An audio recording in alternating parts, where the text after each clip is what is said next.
Қайырлы күн, құрметті қауым, құрметті Досжан Уалдинұлы. Өздеріңізге белгілі мемлекет басшымыз Қасым-Жомарт Кемелұлы мемлекеттік органдардың халықпен ашық диалог орнатуына, азаматтардың өтініштері мен ұсыныстарын тікелей тыңдауына ерекше мән беріп келеді. Осы ретте Қазақстан Республикасы жасанды интеллект және цифрлық даму вице-министрі Мұсалиев Досжан Уалдинұлы бүгін өңірімізге арнайы жұмыс сапарымен келіп, облыстармен Досжан Уалдинұлы, Сыр өңіріне қош келдіңіз, сапарыңыз оң болсын. Құрметті кездесуге қатысушылар, биылғы жылды мемлекет басшымыз елімізде цифрландыру және жасанды интеллект жылы деп жариялаған болатын. Президентіміз Қазақстан халқына арнаған жолдауында жасанды интеллектінің мүмкіндіктерін қолданып, елімізді одан әрі әлеуметтік экономикалық инновациялық дамытудың жаңа бағдарын айқындап берді. Осы ретте бүгінгі кездесу барысында елімізде жасанды интеллект және цифрлық даму саласында атқарылып жатқан жұмыстар, жүзеге асырылып жатқан жобалар және алдағы міндеттер туралы баяндама жасалады. Тұрғындардың ұсыныс пікірлері тыңдалып, өзекті сұрақтарына жауап берілетін болады. Кездесу аяқталғаннан кейін Досжан Уалдинұлы алдын ала жазылған азаматтармен жеке қабылдау өткізеді. Жасанды интеллект технологияларын дамыту, цифрлық трансформацияны жеделдету бағытында жүзеге асырылып жатқан жұмыстар, қолға алынған жаңа бастамалар мен алдағы жоспарлар жөнінде баяндау үшін сөз Қазақстан Республикасы жасанды интеллект және цифрлық даму вице-министрі Мұсалиев Досжан Уалдинұлына беріледі. Сөз кезегі өзіңізде. Рахмет, Әлихан Бекеевич. Рахмет. Армысыздар, құрметті Қызылорда облысының тұрғындары. Бүгін сіздермен кездесіп, еліміздің цифрлық дамуы және жасанды интеллект бағытында бірлескен жұмыс туралы ақпаратты жеткізу мен үшін үлкен мәртебе. Халықпен кездесулер тұрғындардың өзекті мәселелерін шешу және елімізде жүргізіліп жатқан реформалар жөнінде азаматтарды хабардар ету мақсатында өткізіледі. Бүгін мен министрліктің негізгі жұмыс бағыттарына еліміздегі цифрлық өзгерістерге тоқталғым келеді. Шамамен 15 минут баяндама. Өздеріңізге белгілі, мемлекет басшысы 2026 жылды цифрландыру және жасанды интеллект жылы деп жариялады. Сонымен қатар Қазақстан халқына жолдауында 3 жылдың ішінде толыққанды цифрлық мемлекет құру жөнінде нақты міндет қойылды. Бүгінде министрліктің барлық қызметі осы тапсырмаларды орындауға бағытталған. Біз мемлекеттік қызметтерді толық цифрландыру, жасанды интеллект технологияларын енгізу, байланыс инфрақұрылымын дамыту, ақпараттық қауіпсіздікті күшейту және IT индустрияны қолдау бойынша жүйелі жұмыс жүргізіп келеміз. Осының нәтижесінде еліміздің цифрлық дамуында маңызды өзгерістер орын алып жатыр. Соңғы бірнеше жылда Қазақстанның IT саласы экономиканың ең қарқынды дамып келе жатқан бағыттарының біріне айналды. Бүгінде IT нарығының көлемі 3 есеге жуық өсіп, 2,9 триллион теңгеге жетті. IT қызметтерінің экспорты 1,1 миллиард ақш долларын құрады 2025 жылы. Бұл қазақстандық мамандар мен компаниялардың халықаралық нарықта сұранысқа ие екенін көрсетеді. Сонымен қатар ақпарат және байланыс саласындағы тікелей шетелдік инвестициялар көлемі де бірнеше есе артты. Бұл нәтижелер цифрлық инфрақұрылымды дамыту, IT бизнесті қолдау, адами капиталды нығайту және инвестициялық ахуалды жақсарту бағытында қабылданып жатқан кешенді мемлекеттік шаралардың жемісі. Соның нәтижесінде Қазақстанның IT саласы тұрақты өсім көрсетіп, ел экономикасының негізгі драйверлерінің біріне айналып келеді. IT саласының тұрақты даму үшін заманауи технологиямен қатар нақты әрі түсінікті құқықтық негізде қажет. 26 жылы цифрлық саланы дамытуға бағытталған заңнамалық құжаттар қабылданды. Олардың ішінде былтыр осы жылдың басында цифрлық кодекс, киберқауіпсіздік туралы заңдар қабылданды және криптоиндустрия мәселелері жөніндегі заңдар қабылданды. Сонымен қатар маусым айында телекоммуникациялар және деректерді өңдеу орталықтар нарығын дамыту мәселелері жөнінде заң қабылданды. Сондай-ақ дербес деректерді қорғау және киберқауіпсіздік мәселелері бойынша заңнамалық өзгерістер қабылданды. Бұл жерде көптеген жаңа нормалар келді. Осы салаларды дамытуға және халықтың халыққа байланысты қолжетімді етуге. Маусым айында Digital Қазақстан жалпыұлттық стратегиясы бекітілді. Бұл құжаттар цифрлық саланың негізгі ережелерін жүйелеуге, азаматтардың құқықтарын қорғауға және жаңа технологияларды қауіпсіз дамытуға бағытталған. Осылайша қабылданған заңдар мен стратегиялық құжаттар мемлекет басшысы қойған толыққанды цифрлық ел құру міндетін іске асырудың берік құқықтық және институционалдық негізін қалыптастырды. 29 жылға дейін Digital Қазақстан жалпыұлттық стратегиясы елдің цифрлық дамуы мен жасанды интеллекті кезеңінен енгізудің негізгі бағыттарына айқындайды. Бұл стратегия ел өмірінің негізгі салаларын қамтитын ауқымды цифрлық трансформацияға негіз болады. Азаматтар үшін бұл неғұрлым ыңғайлы, проактивті және дербестендірілген мемлекеттік қызметтер. Бизнес үшін өнімділіктің артуы, шығындардың азаюы және жаңа даму мүмкіндіктері.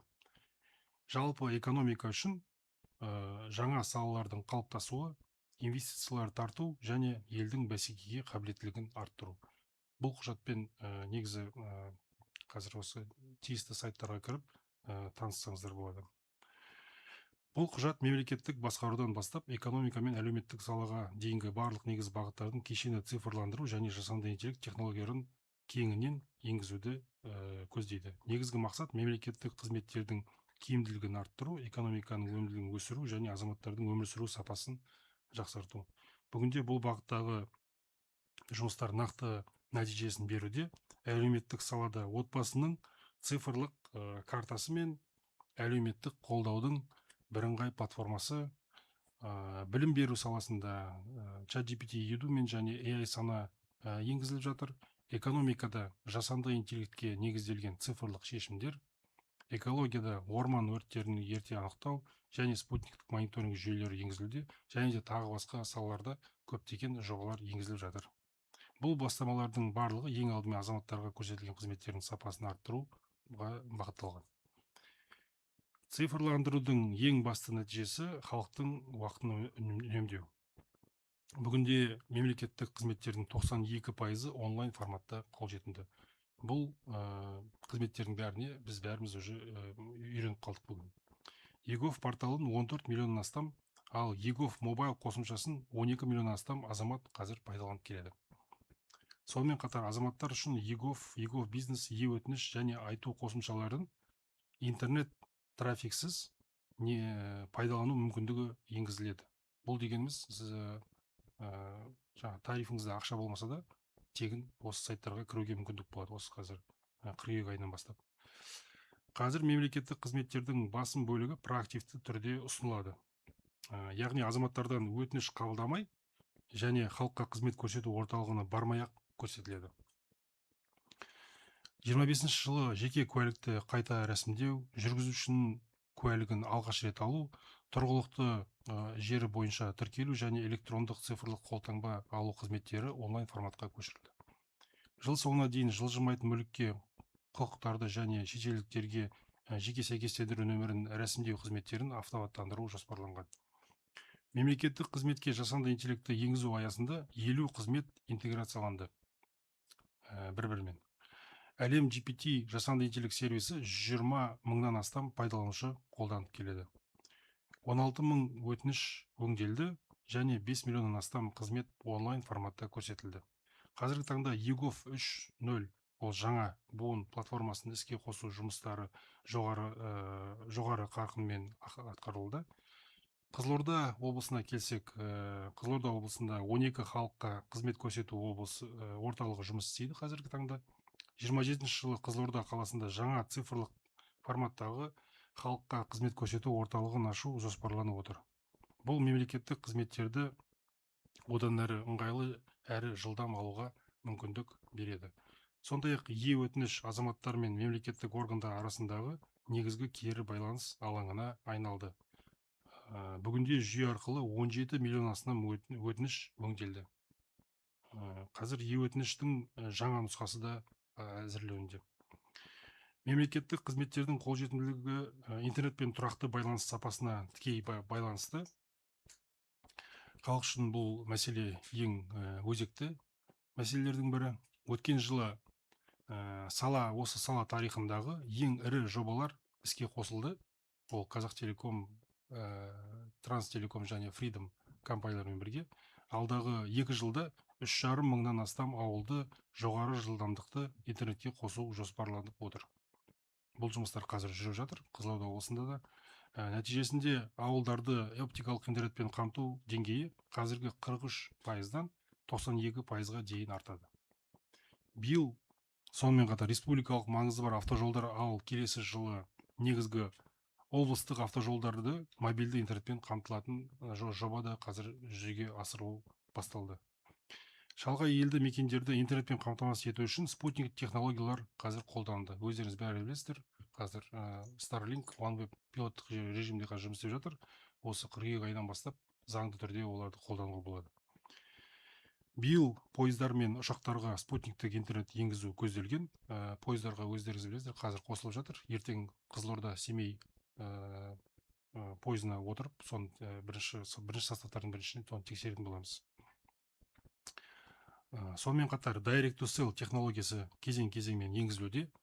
Бұл ұялы байланыс жоқ аумақтарда қарапайым телефон арқылы спутникке тікелей қосылуға мүмкіндік береді. Ол дегеніміз осы смартфоннан далада жүрсеңіз, ешқандай базалық станция ештеңе жоқ. Сол жерде спутникке тікелей байланысып, сіз туыстарыңызбен байланысып хабар беруге мүмкіндік болады. Ол біздің алғашқысы осы қыркүйек айында жүргізуге, іске асыруды көздеп отырмыз. Каспий теңізінің түбімен өтетін талшықты оптикалық байланыс желісі және батыс шығыс ұлттық гипермагистралы халықаралық интернет трафикті өткізу мүмкіндігін арттырады. Бұл жоба да осы Қызылорда облысынан қазір өтіп өтеді. Бұл жобалар ірі халықаралық технологиялар компаниялардың Қазақстанда деректерді өңдеу орталықтарын орналастыруына жағдай жасайды. Сондай-ақ Павлодар облысында өңірдегі ең ірі деректерді өңдеу орталықтарын алқабы салу жобасы басталды. Ол өте үлкен бір жоба, осы біздің орталық Азиядағы. Бұл жобаларды іске асыру үшін байланыс саласындағы заңнамалық рәсімдер де жетілдірілді. Қызылорда облысында сапалы интернетпен қамту жұмыстары кезең-кезеңмен жалғасып келеді. 25-27 жылдары облыста 129 әлеуметтік және мемлекеттік нысан жоғары жылдамдықты интернетке қосылады. Оның ішінде мектептер, денсаулық сақтау ұйымдары, әкімдіктер және қоғамдық орындар бар. 27 жылдың соңына қарай 65 ауылға талшықтық оптикалық желілер тартылады, ал талшықты оптикалық инфрақұрылымы бар 90 ауылда қазіргі бар жергілікті желілерді салу жұмыстары жүргізіледі. Осы ауылдардың ең бірінші, осы жоба енді осы қазір ертең басталады. Сол ең бірінші ауылды мекен ол осы Қызылорда облысында Жаңақорған ауданында болады. Ұялы байланысты дамыту жұмыстары да жалғасуда. Соңғы 3 жылда облыста 214 жаңа 4G базалық станциясы, ал Қызылорда қаласында 98 5G базасы станциясы орнатылды. Сондай-ақ 27 жылдың соңына дейін облыстың жаңағы айтып кеткен автомобильдік жолдарында 4G байланысы қамтамасыз етілу көзделген. Бұдан бөлек тұрғындарды мыс желілерін заманауи оптикалық желіге көшіру жұмыстары да жүргізуде. Соның арқасында интернеттің жылдамдығы мен сапасы айтарлықтай жақсарады. Сондай-ақ Қызылорда қаласында ұялы байланыс сапасы төмен 30 учаске алдында осы алдыңғы жылдары анықталған. Соның 25-і қазіргі таңда жойылды. Ал қалған 8 учаскеде жұмыстар биыл аяқталады. Бұл жұмыстар Қызылорда облысында интернеттің қолжетімділігін және байланыс сапасын арттыруға бағытталған. Байланыс сапасымен қатар цифрлық қауіпсіздік мәселесі де ерекше назарда. Киберқауіпсіздік пен дербес деректерді қорғау саласында бірқатар маңызды заңнамалық өзгерістер қазір осы маусым айында қабылданды. Ең алдымен еңбек кодексіне жұмыс беруші қызметкерлерді киберқауіпсіздік талаптарымен таныстырып, оларды сақтау бойынша қатаң бақылау жүргізуге қатысты өзгерістер енгізілді. Бұл барлық бизнеске қатысты, барлық жұмыс берушілерге қатысты бұл норма. Бұл 19-шы осы тамыз айының соңында күшіне енеді осы заң.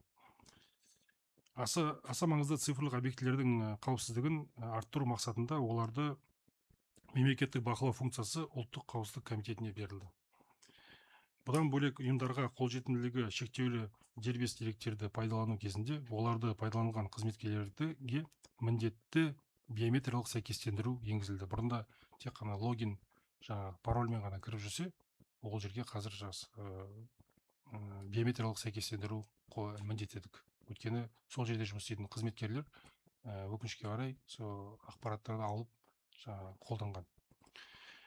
Соған жол бермеу үшін. Сондай-ақ дербес деректер операторларына бақылау күшейтіліп, ірі операторлардың тізілімін қалыптастыру және дербес деректердің қауіпсіздігіне байланысты оқиғалар туралы міндетті хабардар тетігі көзделген. Бұл жерде айта кетейін деген, Конституцияға өздеріңіз білесіздер, осы жаңа Конституцияға жеке деректерді қорғау туралы жаңа норма кірілді.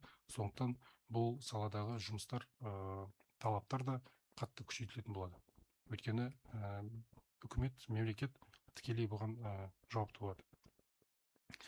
Бұл ретте әрине бұл киберқауіпсіздік саласында кибермәдениет дегеніміз бар. Цифрлық қауіпсіздік қалай қолдану керек? Сол адами фактор дейміз. Көбінесе адами фактордың кесірінен осы ақпараттар таралып кетеді. Сондықтан адам 80% фактілердің бәрі адами факторға байланысты. Сондықтан осыған біз көп мән береміз. 2024 жылдан бастап халықтың кибермәдениетін арттыруға бағытталған бірнеше жаңа цифрлық сервис іске қосылды. Өздеріңіз бәрін білетіндей, соның ішінде ең ірісі стоп кредит қызметі. Оның көмегімен азаматтар өз атына заңсыз несие рәсімдеуге тыйым қоя алады. Оны миллиондаған адамдар қазір пайдаланып жатыр. Интернеттегі алаяқтан қорғау үшін Намадгард КЗ сервисі жұмыс істейді. Ол егов мобайл порталында бәрі бар. Мысалы, сізге бір сілтеме келсе, белгісіз, соны осы Намадгардқа кіріп тексерсеңіз болады. Ол алаяқ па, дұрыс сілтеме ма деген сияқты. Және кибермәдениет деңгейін арттыру мақсатында тегін білім беру ресурстары сол жерде қолжетімді. Соның бірі осы Намадгард платформасында балалар мен ата-аналарға арналған ЮНИСЕФ пен бірге бірлесіп әзірленген егов және егов мобайл платформаларында жаңа онлайн курс көзделген. Ол балаларға, ата-аналарға арналған. Бұл курстар кибербуллинг, онлайн груминг, дербес деректерді қорғау және интернеттегі қауіпсіздік мәселелерін қамтиды. Олардың бәрі осы мәселеде көрсетілген. Сонымен қатар CitizenSec КЗ платформасы арқылы халық пен мемлекеттік қызметшілерге кибергигиена негіздері оқытылып келеді. Бұл бастамалардың негізгі мақсаты азаматтардың цифрлық сауаттылығын арттыру, интернеттегі қауіптерді дер кезінде анықтау және жеке деректерді қорғау дағдыларын қалыптастыру. Цифрлық қауіпсіздікті қамтамасыз етумен қатар жаңа цифрлық экономиканы дамытуға да ерекше көңіл бөлінеді. Оның ішінде көптеген бізде жобалар бар, аэротакси бар, беспилотный таксилер бар, көптеген жобалар бар. Соның ішінде айта кетейін деген цифрлық активтер индустриясын дамыту бағыты. Қазақстан цифрлық активтер туралы кешенді заң қабылдап, саланың құқықтық негізін қалыптастырады. Биыл осы бір ай бұрын мемлекет басшысы цифрлық активтер индустриясын дамыту жөніндегі жарлыққа қол қойды. Енді азаматтар бұрын сатып алған немесе өндірген цифрлық активтерін қазақстандық лицензияланған платформалар арқылы заңды айналымға енгізе алады. Мысалға, осы азаматтарда бұрынғы криптовалюта дейміз ғой, биткоиндар болса, басқа бір соның бәрін қазір заңдандырып, лицензияланған платформаларға ешқандай кедергісіз салуға болады. Сондай амнистия қазір осы жылдың соңына дейін. Сонымен қатар 26-28 жылдар аралығында мұндай операцияларға криптовалютаны алып сатуға түскен табысқа жеке табыс салығы салынбайды. Қазір бұған дейін 10% болса, ол сол 10% болмайды 2 жылдың ішінде. Бұның бәрі сондай-ақ елімізде цифрлық активтермен төлем жасау мүмкіндігі кеңейіп келеді. Бүгінде 5000-нан астам сауда нүктесі Binance Pay арқылы төлем қабылдайды. Ол теңгемен қатысты, теңгемен бірге криптовалютамен де төлеуге болады. Ол көбінесе осы Алатау Ситиде болатын болады.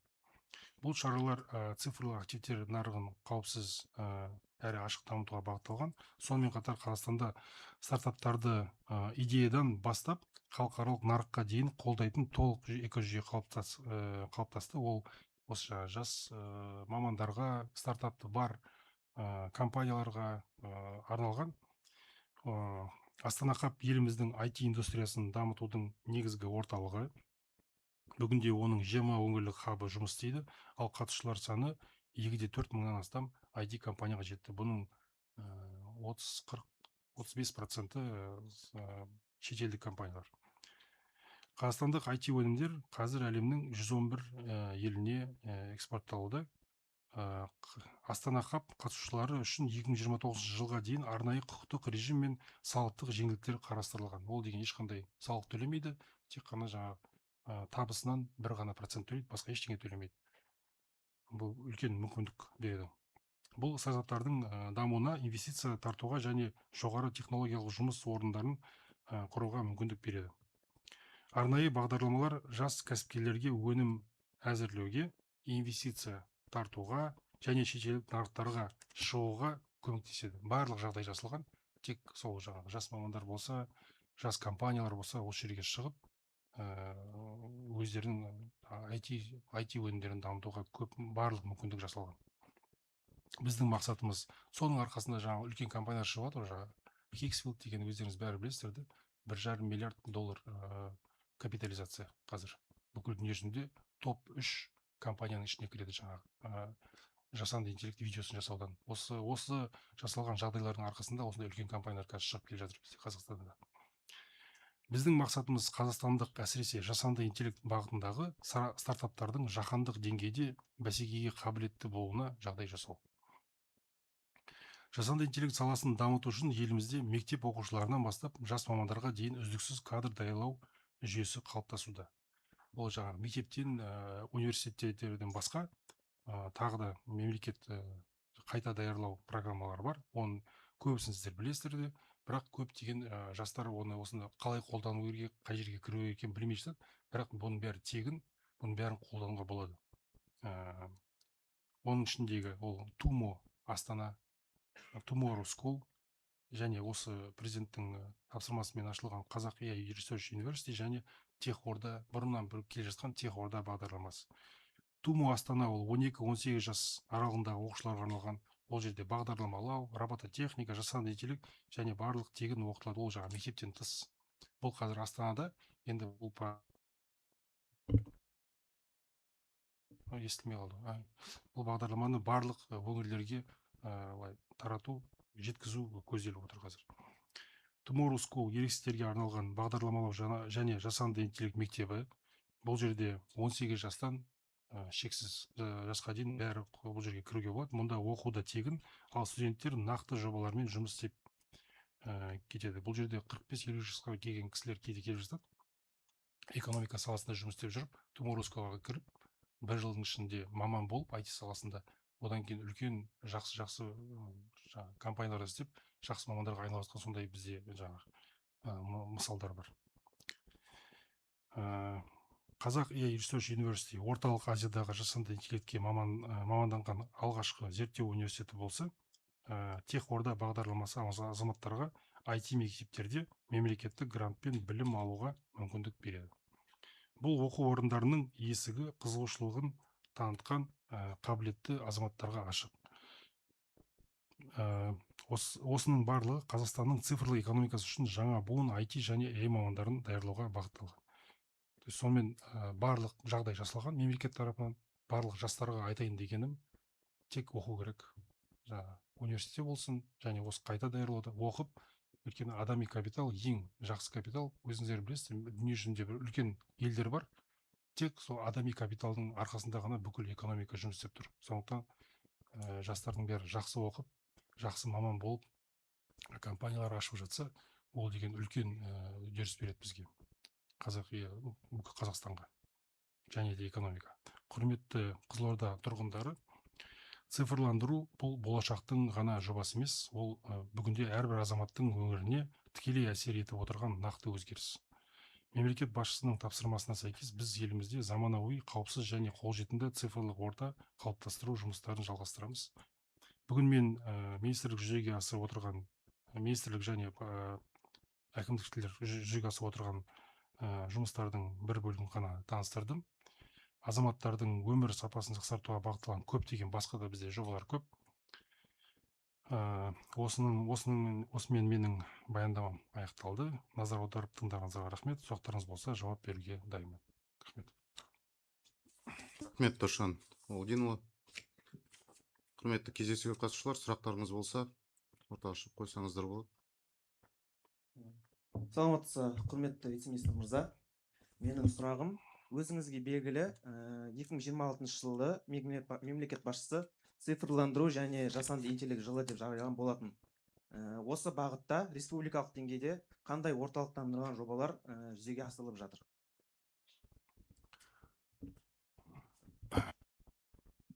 Сұрағыңызға рахмет. Осы жылы әрине жасанды интеллект және цифрландыру жылы аталды.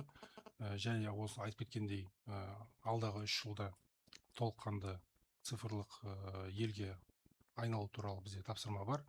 Соның орындау аясында бізде қазір Digital Қазақстан бағдарламасы бар. Ол бағдарламамен жаңа айтып кеткендей, ол адамдарға бір бөлігі адамға бағытталған, тұрғындарға, азаматтарға, екіншісі бизнеске, үшіншісі үкіметке және экономикаға бағытталған. Сол жерде барлық сол ақпаратпен сол жерде таныссаңыз болады.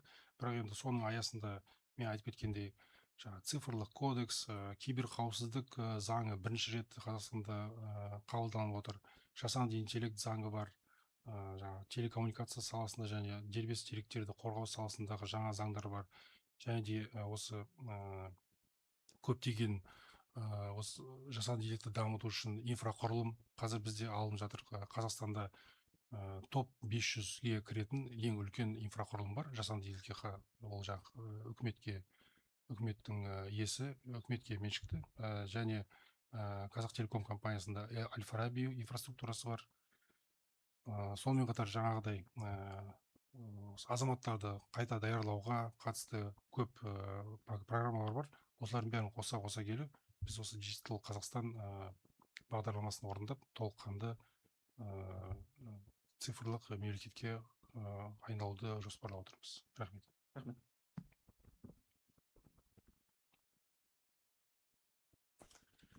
Ассалаумағалейкум. Автокөлік жүргізушісі есебінде сұрағым бар еді. Жолда жүргеннен кейін әртүрлі жағдайлар болады. Жолда Қызылорда Жезқазған трассасы бойынша байланыс жоқ. Жедел жәрдемге, құтқару қызметіне байланыса алмаймыз. Автожол бойынша қашан тұрақты байланыс болады? Қызылорда Жезқазған бойынша. Рахмет, бірақ мен мына жерде сұрайын дегенім, Қызылорда Жезқазған облысы осы жол республикалық маңызы бар ма? Немесе облыстық маңызы бар ма? Республикалық, Ол республикалық болса, мен жаңа айтып кеткендей, Транстелеком компаниясымен, осы жерде Транстелеком компаниясы бар ғой, өкілі. Транстелеком компаниясымен осы жылдың басында біз келісімшартқа қол қойдық. Ол келісімшартқа байланысты оның шарттары мынандай: осы жылдың соңына дейін республикалық жолдардың бойына 4G интернетмен олар қамтамасыз ету керек. Келесі жылдың соңына дейін сол облыстық ең маңызды жолдардың бойын бәріне интернет алып бару керек. Оған олар мачталар құрады, сосын сотовый операторлармен бірге жұмыс істейді, базалық станцияға көптеген жұмыс істейді. Бірақ осы жұмыстың бәрін олар атқару керек. Олардың міндеттемелері бар сондай. Қазір ол жұмыстар келіп жатыр. Менің білуімше, ең алғашқы 50 мачта қазір осы аптаның аяғында Қазақстанға кіру керек, границаға. Содан бастап қойыла бастайды ол. Ол бір. Екіншіден, жаңа мен айтып кеттім, direct to sell деген. Кейде көп кісілер соны түсінбей жатады. Direct to sell не деп. Direct to sell дегеніміз осы Starlink компаниясы білесіздер ғой. Starlink компаниясында көбінесе терминалдармен қолданады ғой. Ондай осы ашасың, интернетке қосасың, сосын бар Wi-Fi-мен өзің қолданасың. Ондай да бар. Бірақ сонымен қоса, телефонмен тура интернетке жаңағы сол неге қосылуға, спутникке қосылуға мүмкіндік болады. Ол жағында біз қазір қатты жұмыс істеп жатырмыз. Бұл жұмыс Билайн компаниясымен бірге жұмыс істеп жатыр. Ол дегеніміз бір айдалада болсаңыз да, қай жерде болсаңыз да, таудың үстінде жүрсеңіз де, сізде әрқашан байланыс болады. Бірақ әрине ол жерде жылдамдық бірақ қатты көп болмайды.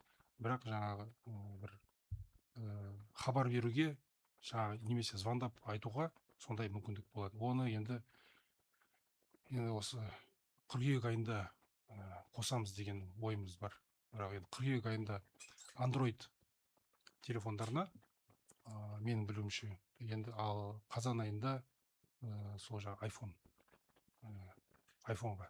Енді әрине ондай кішкене жаңағы мерзімдері өзгеруі мүмкін, бірақ көптеген жұмыстар болған істеп жатыр. Рахмет.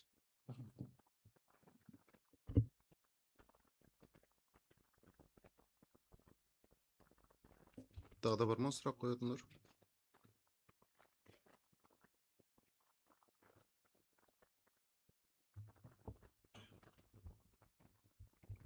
Сұрақтар болды ма? Сұрақ болса, сұрақ аз екен. Саламатсыз ба?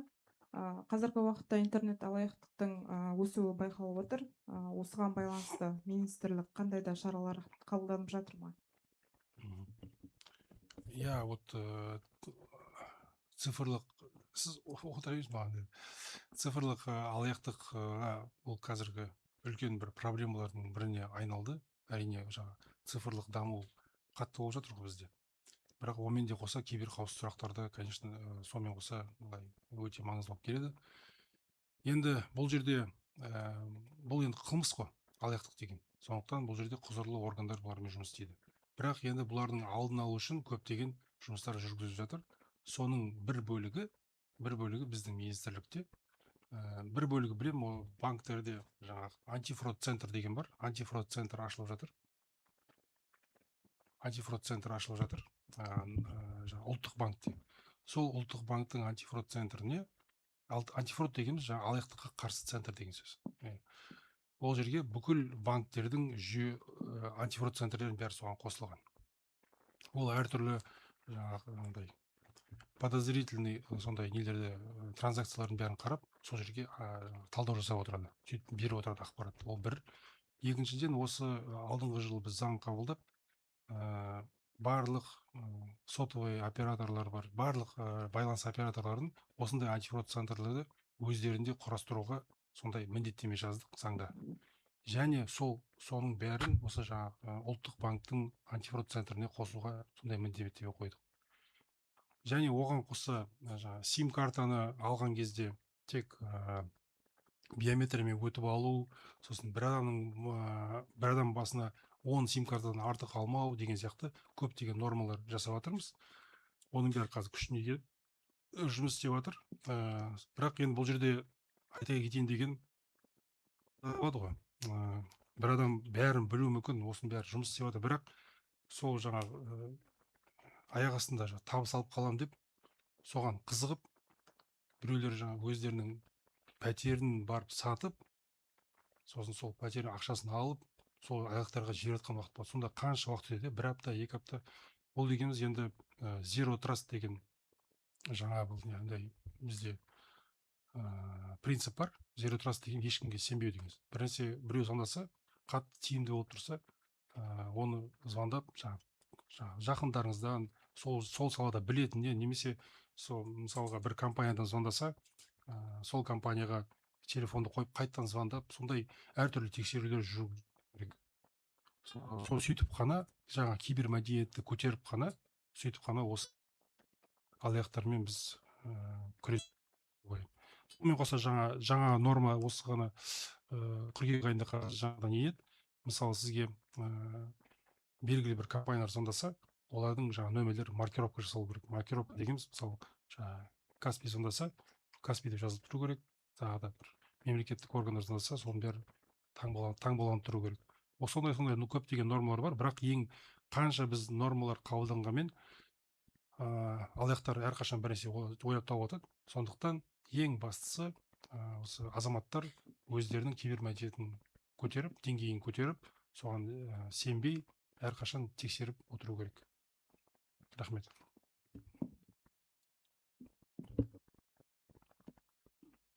Саламатсыздар ма? Мен қала тұрғыны, зейнеткермін. Мынау жасалып жатқан жұмыстарыңыздың бәрін сырттай көріп, не қылып ырза болып отырамыз. Енді мына біздің Қызылорданың соңғы жылдары дамып келе жатқанына керемет қуанамыз, мына үлкендер. Енді осының ішінде кейде байланыс жөнінде сұрағым келеді. Кейде мына адамның, халықтың көп шоғырланған жерінде, әсіресе мына орталық стадионда жаңадан ашылды ғой енді ол. Неге сай. Сонда алаңсыз тіптен байланыс мүлде не дұрыс не қылмайды. Соны жөндеуге бола ма? Жаңа сіз баяндамаңызда бір жол не Қызылорда не жақсарады деп кеттіңіз. Соның жаңағының себебі не деп, сосын қалай оны жөндеп не қылуға болады? Алдын ала рахмет. Сұрағыңызға рахмет. Ең алдымен сол жаңағы Қайсар арена ғой, сол Қайсар арена енді Қазақстанда ең күшті стадиондардың бірінде. Екеуі ғана қазір, қазір осы жаңағы немен УЕФА-ның стандартталған, сондықтан ең алдымен соны құттықтағым келеді. Осы не стадионмен өте күшті, бәріміз қуанып жатырмыз. Екіншіден, енді ондай көп адамдар жиналған кезде ең бірінші айтып кетейін дегенім, көп адамдар жиналған кезде сол инфрақұрылымға, байланыс инфрақұрылымына қатты үлкен нагрузка болады. Өйткені ол жерге күнделікті 100 адам қолданып жүрсе, бір ретте сразу 10 мың, 20 мыңға көтеріліп кеткен кезде ол инфрақұрылым көтере алмай қалады. Сондықтан сол кезде жаңағыдай байланыспен проблемалар болады. Бірақ енді байланыс операторы ол жерге 20 мың адам қолдана алатын инфрақұрылым қойса, ол жерде күнде қолданбайды ғой. Сондықтан ол тиімсіз болады.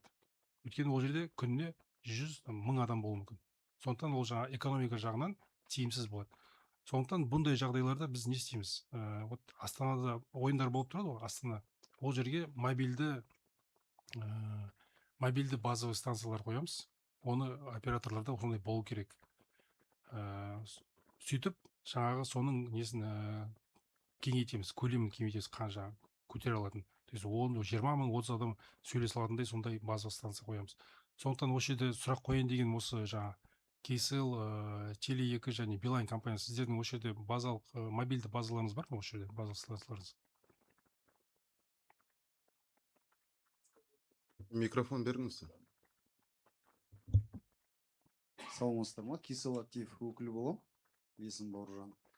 Қайсар арена бойынша бізде 3 антенна бар, 4-5G бойынша жағадан салынған базалық станциялар бар. Қажет болған жағдайда біз трафикті қараймыз, присадка жоқ, қосымша мобильный станция бар.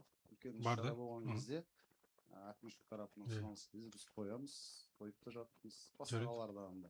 Бірақ негізі ол жерде сол стадион салған кезде индор проектлағанда дұрыс болады еді негізі. Астана арена, Барс арена сияқты. Индор жоқ па? Ол жерде индор жоқ, аутдор мен үшеу тұр. Может, 4-шісін тоже қарастырып көреміз, бірақ өзіңіз айтқандай, енді матч айына 1-2 рет болса, біз постоянно трафик болмайды, енді матч болған кезде кішкене присадка болатын шығар.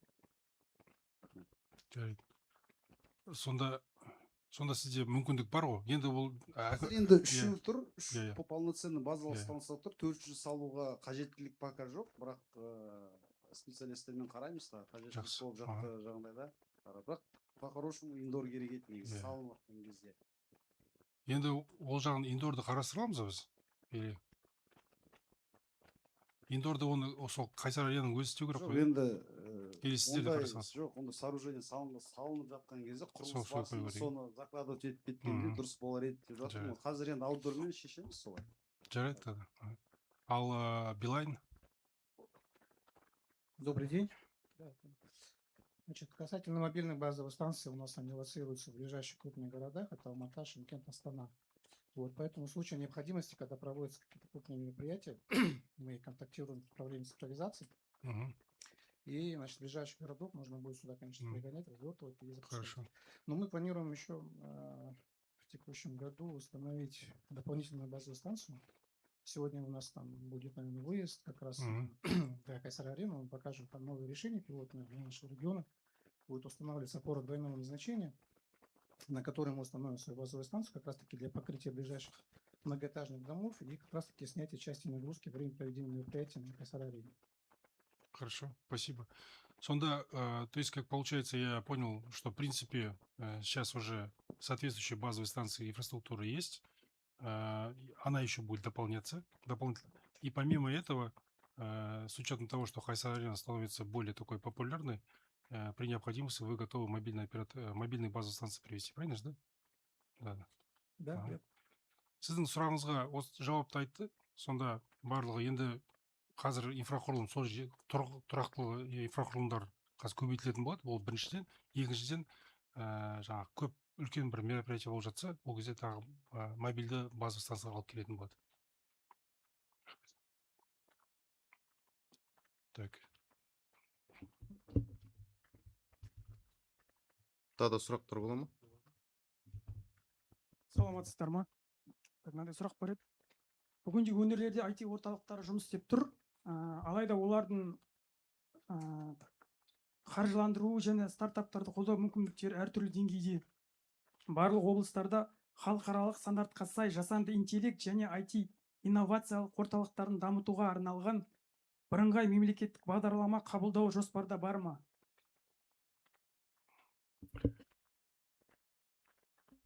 Я ондай жоспарда бар. Жаңа айтып кеткендей, қазір барлық жерде, барлық өңірде IT хабтар бар. Енді бірақ Астана хабтың жаңағы салықтық және қаржылық льготалардың бәрі барлық жерге тарамаған. Бірақ осы президенттің қазір тапсырмасы бар. Осы экстерриториалды, Астана хабты экстерриториалды жауап. Экстерриториал дегеніміз осы барлық өңірлерде бір жерлерді алып, сол жерде дәл сол қандай льготалар бар, жеңілдіктер, Астана хабты дәл сол жеңілдіктерді өңірлерге де жеткізу деген сондай бағдарлама бар. Оны жақында істелетін болады. Қызылорда әрине оның ішінде бар. Бірақ енді қазіргі таңда оны күтпей әрине осы Астана хабқа барып, сол жерде тіркеліп, жаңағы мен айтып кеттім ғой, ол жерде қаржылар да болады, ол жерде жаңағы салықтық жеңілдіктер бар, қаржы береді, инвесторлармен кездестіреді, сосын венчурлы фондтармен кездестіреді. Жақсы стартап болса сыртқа шығып, жаңағы Америкаға, Сингапурға барлық жер шығарып, қолынан жаңағы ертіп жүріп, үлкен компанияға айналдыруға барлық жағдай жасалған.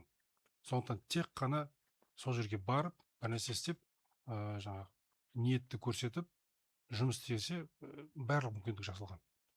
Соны басқа да осы жас мамандарға көбінесе соны жеткізуді мен сұраймын бәріне.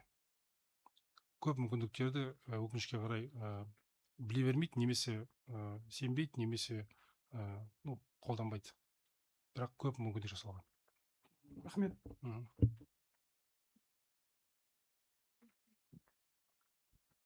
Саламатсыздар ма?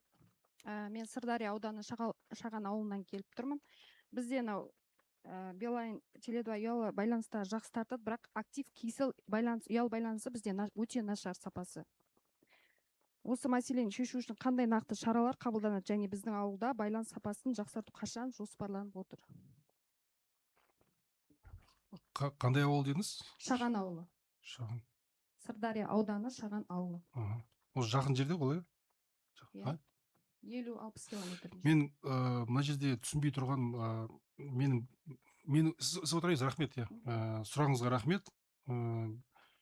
Менің білуімше, Билайн инфрақұрылымы бөлек, ал актив кесел Теле2 мен бірге шеринг жасау керек. Сонда қалай ол? Қалай? Бұл дұрыс емес сияқты мына жерде. Өйткені Теле2 бар жерде активте болу керек. Өйткені олар бір инфрақұрылымды қолданады бірге, екеуі. Сондықтан бұны тексерейік. Мен жазып алды. Мен қазір осы жерде бүгін түстен кейін, сосын ертең кешке дейін осы Қызылорда облысында барлық ауылды мекендерді аралаймын. Әртүрлі біздің жобалар бар, соның бәрін қараймын. Сол кезде осы ауылға да кіріп шығуға мүмкіндік қарастырайық сізге. Сосын сізге нақты жауап береміз осы ауылда. Неге? Бірақ дәл қазір сізге жауап беру қиын маған. Осы ауылды Иә, бұл ауыл давайте неге алайық? Бақылауға. Жасұлан. Жасұлан қайда? Рахмет. Ну, бұл сұрақ енді кеселге. Кесел сіздер құрасыздар ғой бұл жерде. Инфрақұрылымды, иә? Қалай ол сонда? Біреу бар, біреу жоқ.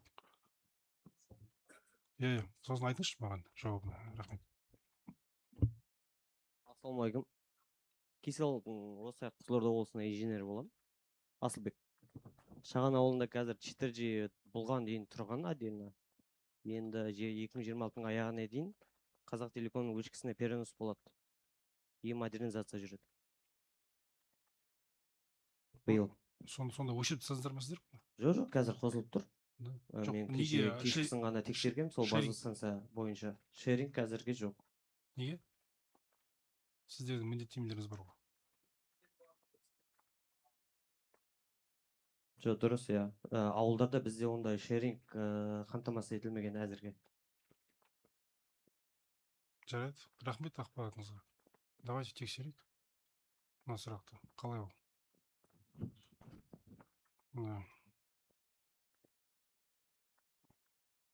Сізге рахмет соны айтқаныңызға. Потому что бізде көптеген жаңа ақпараттар береді ғой операторлар. Бізде бәрі жақсы, ана жер бәрі істеп тұр деп. Бірақ бізде жаңа комитет телекоммуникацияда 30 адам жұмыс істейді. Оның ішінде жаңа регулятор 20 адам регулятор, 10 адам ғана жаңа бақылауға жауапты. Сондықтан бұның бәріне қол жетпей жатады. Сондықтан сіздердің айтқандарыңызға осы көп рахмет. Бізге сол ақпарат керек, шынайы ақпарат. Так, тағы да сұрақтар болса. Құрметті Досжан Алдинұлы, рұқсат па, бізде бірыңғай байланыс номеріне келіп түскен сұрақтар бар. Солардың ішінен біреуін оқып берсек. Айдыналиев Талғат, Қармақшы ауданы тұрғыны.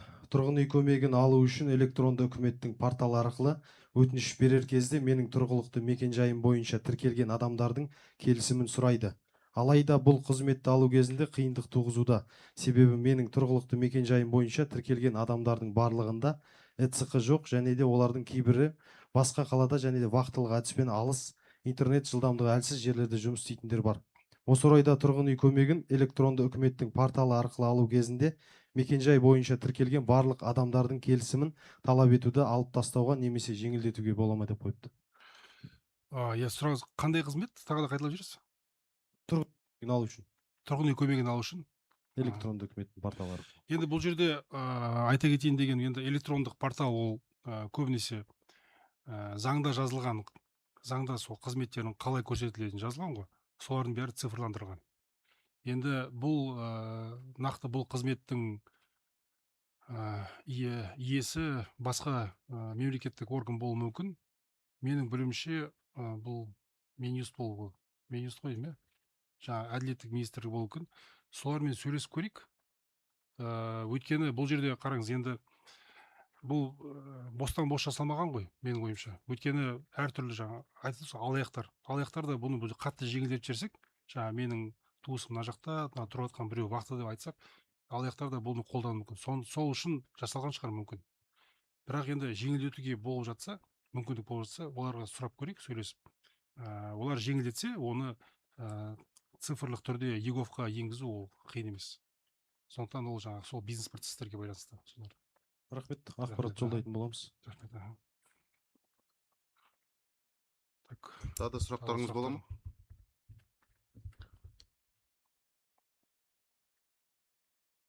Болмаса кездесуімізді қорытындылайық.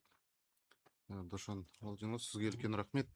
Сыр өңіріне келіп, арнайы халықпен ашық пікір алмасып жатсыз. Шынайы алғысымызды білдіреміз.